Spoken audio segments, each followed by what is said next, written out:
दोस्तों, आज का विषय है धूर्त साधु। शहर में पुलिस ने सभी चोरों के नाक में दम कर दिया था। सारे चोर एक एक करके पकड़े जा रहे थे।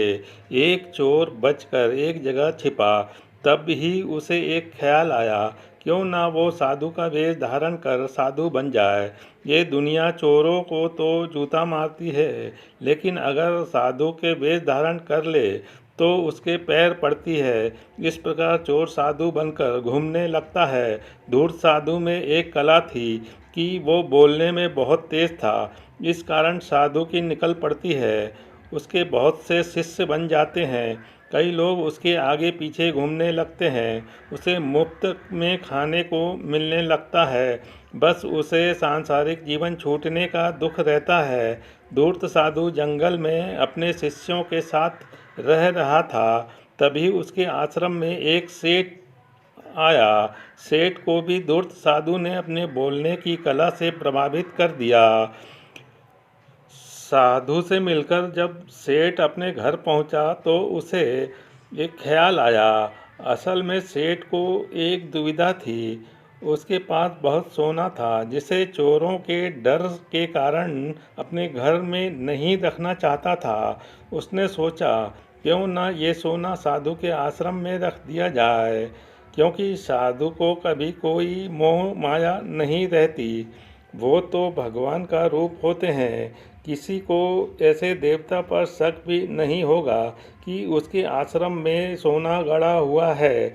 ऐसा सोचकर सेठ दूसरे दिन सोना लेकर धूर्त साधु के पास जाता है और सारी बात बताता है। साधु के मन में लड्डू फूटने लगते हैं।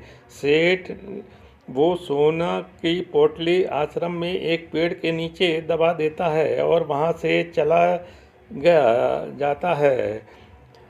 अब साधु को नींद कहाँ आने वाली थी। वो रात भर उस सोने की पोटली के बारे में सोचता रहा। उसने सोचा, अगर ये सोना मिल जाए तो उसका जीवन तर जाएगा, सांसारिक सुख भी मिलेगा। इस तरह कई सपने देख डाले। दूसरी तरफ सेठ सोने को आश्रम में रखकर संतुष्ट होकर सो रहा था। कुछ समय बीतने पर साधु ने एक योजना बनाई।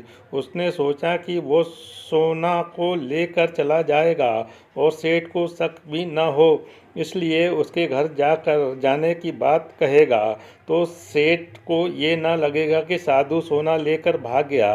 अगले दिन साधु सेठ के घर जाता है। सेठ के पास एक व्यापारी बैठा रहता है। साधु को आता देख सेठ खुशी से झूम जाता है और कई पकवान बनाकर खिलाता है।